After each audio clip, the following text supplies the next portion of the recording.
박근혜 대통령의 유엔 총회 연설에서 나타난 경직된 대북 정책에 대해 보수 언론들도 비판적인 사설과 칼럼을 실었습니다. 통일 대박을 외친 박 대통령이지만 실제 정책과 행보에서는 이명박 정부를 그대로 따르고 있다는 점이 이번 연설에서 확인됐습니다. 이슬람 극단주의 무장 세력 이슬람 국가를 공격하기 위해 미국이 시리아 공습을 시작하면서 새로운 중동 전쟁에 막이 올랐습니다. 이번 공습은 결과적으로 미국의 적국인 시리아 정권에 도움을 주게 돼 적의 적은 친구라는 격언을 입증한다는 평가가 나옵니다. 네, 오늘부터 매주 금요일에 한 주간의 한반도와 국제 정세를 조망해보는 시간 월드리뷰 첫 방송 시작하겠습니다. 월드리뷰는 한반도 문제와 국제뉴스 전문 기자인 황준호 뉴스 취재팀장과 함께합니다. 어서 오십시오. 예. 자, 오늘 세 건으로 시작합니다. 잘 부탁드립니다. 예. 자, 우선 한반도 문제부터 살펴보죠. 박근혜 대통령의 유엔 총회 연설이 가장 큰 뉴스였죠? 예, 유엔 총회라는 연설 무대의 무게감이 상당히 있기 때문에 발언의 무게도 컸고 그래서 박근혜 대통령으로서도 준비를 많이 했습니다. 우리 시간으로 어제 새벽에 있었던 연설이었고요. 북한에 대해서 강경한 입장을 밝혔다는 게 가장 큰 특징이었습니다. 북한 핵 문제에 대한 발언 잠시 들어보시겠습니다. 북한은 핵을 포기하는 결단을 내려야 합니다. 스스로 핵을 포기하고 개혁과 개방을 선택한 여러 나라들처럼 경제 발전과 주민의 삶을 개선하는 변화의 길로 나와야 합니다. 그럴 경우 우리는 국제사회와 함께 북한의 경제 발전을 적극적으로 지원할 것입니다. 네, 요약하면 북한이 핵을 스스로 포기하면 경제 지원을 하겠다 이거군요. 예, 이런 식의 논법을 선핵 폐기론 혹은 핵 폐기 우선론이라고 부릅니다. 안보와 경제에서의 반대급부, 그러니까 어떤 보상을 해가면서 동시에 핵 폐기를 유도하는 소위 동시행동론하고 반대되는 개념입니다. 그러니까 군말 말고 알아서 먼저 핵을 폐기하라 이런 얘기인데 이명박 정부에서 실패했던 비현실적인 정책이지만 박근혜 정부에서도 역시 똑같은 접근을 한다는 사실이 이번 연설로 분명히 입증이 됐습니다. 또 한편으로는 이명박 정부 때보다 후퇴한 측면도 보였습니다. 이명박 대통령 같은 경우는 취임 2년 차에 역시 그때도 유엔 총회 연설에서 그랜드 바겐이라는 나름대로의 북핵 해결 구상을 이명박 대통령이 내놨었지만 박근혜 대통령은 그것도 없었습니다. 네. 통일 대박론을 얘기한 대통령인데요. 이건 모순적이다 이런 생각이 드는군요. 그렇습니다. 이번 연설에서도 통일에 대해서 얘기를 했지만 통일이라는 최종 목표만을 얘기했지 통일을 이루기 위해서는 어떻게 하겠다 이런 방법은 하나도 안 내놨습니다. 이것도 이명박 대통령하고 비슷한 점이 있습니다. 그러니까 북핵 해결이나 또 통일 이런 최종적인 목표만은 계속 강조해서 얘기하지 그러기 위해서 어떤 경로를 밟아서 달성하겠다 이런 방법이 전혀 없습니다. 네. 그리고 북한 인권 문제도 상당히 강조를 했더군요. 예, 북한 인권에 대해서는 국제사회의 대북 압박을 더 강화해달라 이러고 요구하는 그런 말을 많이 했습니다. 또 거기에 앞서서 대통령 연설 전에 장외 신경전도 있었습니다. 미국 주도로 해서 북한 인권 고위급 회의라는 것을 그런 회의를 미국에서 열었는데 북한 외무상이 그렇다면 우리도 참석을 하겠다라고 제안을 했지만 미국과 한국이 거절했습니다. 또 그러면서 한국 정부는 남북 인권 대화라는 것을 하자고 북한에 제안하는 앞뒤가 안 맞는 모습도 보였습니다. 네, 이렇다 보니까 국내 언론에서 이른바 성향에 무관하게 비판하는 그런 논조가 더 강하거든요. 그렇습니다. 진보 언론에서는 다 비판을 했고요. 네. 또 조선일보 같은 경우는 오늘 정치부장 칼럼에서 북한의 조그만 당위와 조그만 원칙에 지나치게 집착해 있기 때문에 조그만 사업도 만들어내지 못하고 있다라는 비판을 했습니다. 그리고 중앙일보는 사설에서 남북관계 개선을 위한 보다 적극적이고 현실적인 후속 대책이 절실하다라고 하면서 금강산 관광 재개 같은 것들을 주장했습니다.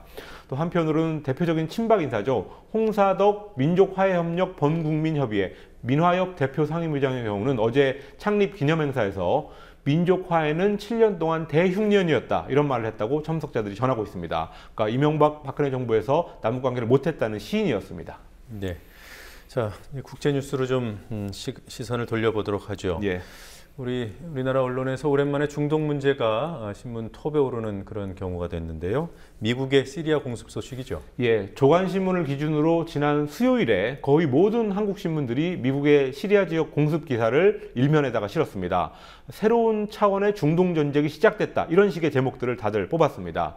한국과하고 직접적인 관계가 없는 순수 중동 뉴스가 이렇게 우리 신문의 톱 기사에 오른 것은 3년 전에 리비아의 카다피가 사망했을 때 이후로 처음 있는 일이었습니다. 네.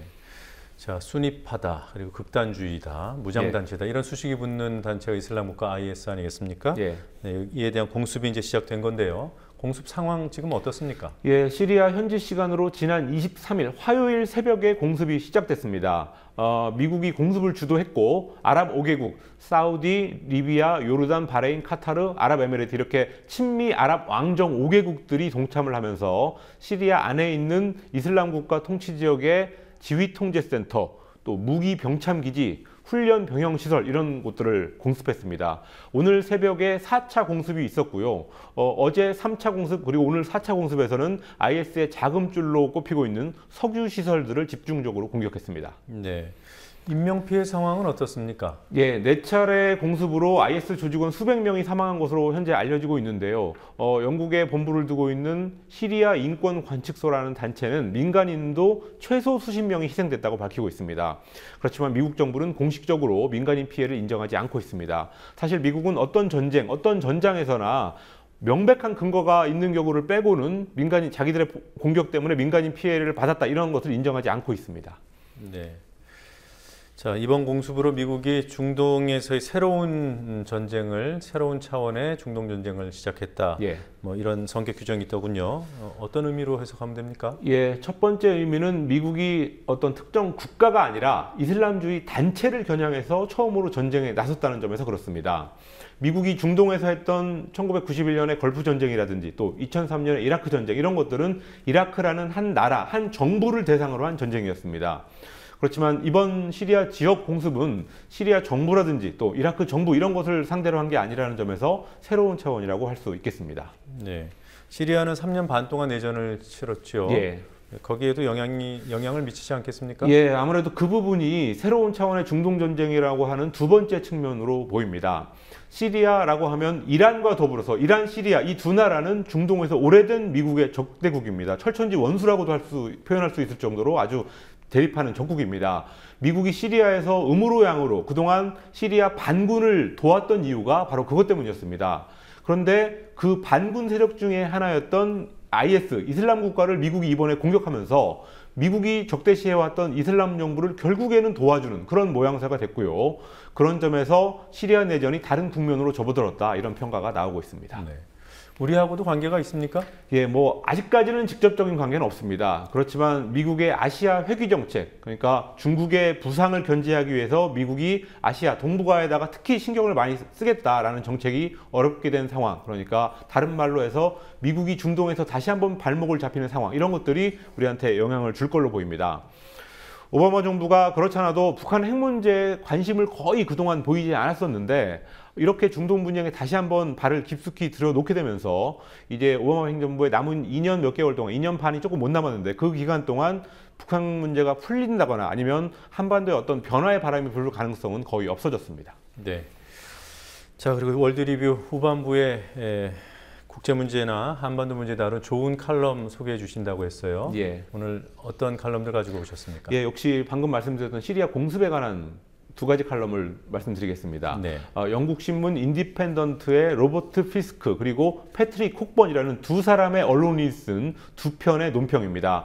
이 두 사람은 우리나라에서 뭐 그렇게 많이 알려지지는 않았지만 중동 문제에 관한 한 당대 최고의 저널리스트다 이렇게 평가할 수 있는 그런 언론인들입니다. 아, 그래요? 예. 하나씩 짚어볼까요?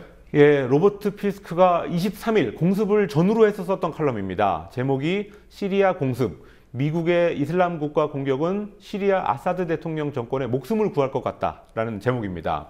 앞서서 설명을 드렸듯이 시리아 정부를 위협하는 반군 세력 IS를 미국이 이번에 공습을 하면서 시리아 아사드 정권이 살 수 있게 됐다라는 내용이었습니다. 그러면서 피스크는 아사드 대통령은 적의 적은 친구라는 아랍권의 오래된 격언이 사실인 것을 이번에 절감하게 됐다 이렇게 논평했습니다. 네, 그러니까 미국이 시리아 반군의 적이 됐으니까 시리아 그동안 적이었던 시리아 정부와 미국이 뭐 친구 사이가 됐다 이런 뜻이죠. 그렇습니다. 예, 로버트 피스크는 또 이슬람 국가는 알카에다 이라크 지부의 후신이고 또 그 알카에다 이라크 지부라는 단체는 미국과 영국의 2003년 이라크 공격과 점령에 대한 저항을 기반으로 성장했다라는 부분을 짚었습니다. 그러니까 미국의 이라크 공격이 IS가 만들어졌던 토양이 됐고 그 IS를 이번에 격퇴하려다가 진짜 적국인 시리아를 살려주게 됐다. 이런 아이러니의 아이러니 된 상황 이런 것들을 보여주는 얘기였습니다. 네. 그리고 다른 칼럼이요. 패트릭 콕본이 썼다는 그 칼럼은 어떤 내용을 담고 있습니까? 예, 어제자 칼럼인데요. 영국이 과거 2003년에 미국의 이라크 침공 때 영국이 사실상 앞잡이 노릇을 했던 것처럼 이번에도 또 그렇게 한다면 전쟁의 수렁에서 빠질 거다라는 경고가 들어 있었습니다. 영국의 캐머런 총리는 분명한 계획이 없으면 성급하게 개입하지 않겠다라는 말을 했지만 권투 선수 마이크 타이슨이 얼굴을 한 대 얻어맞을 때까지는 모든 사람들한테 계획이 있다라고 했던 경고를 새겨야 된다라는 그런 문구가 있었습니다. 그러니까 해석을 하자면 영국 총리의 얘기는 계획만 분명하면 시리아 공습에 가담하겠다 이런 뜻인데 아무리 계획이 분명하더라도 전쟁에 한번 발을 담그면 정신 못 차리게 맞을 수도 있다 이런 경고였습니다. 또 패트릭 콕본은 2001년 아프가니스탄, 2003년 이라크, 2011년 리비아에서의 군사 개입에서 영국과 미국이 당초 가졌던 의도가 뭐였든 간에 아직 끝나지 않은 파괴적인 갈등만 남겼다라고 지적하기도 했습니다. 네, 오늘 월드 리뷰 첫 순서였는데 다양한 뉴스들 잘 들었습니다. 앞으로 매주 금요일 월드 리뷰 진행할 예정입니다. 시청자 여러분들께서도 많은 관심 가져주시기 바랍니다. 오늘 수고하셨습니다. 예.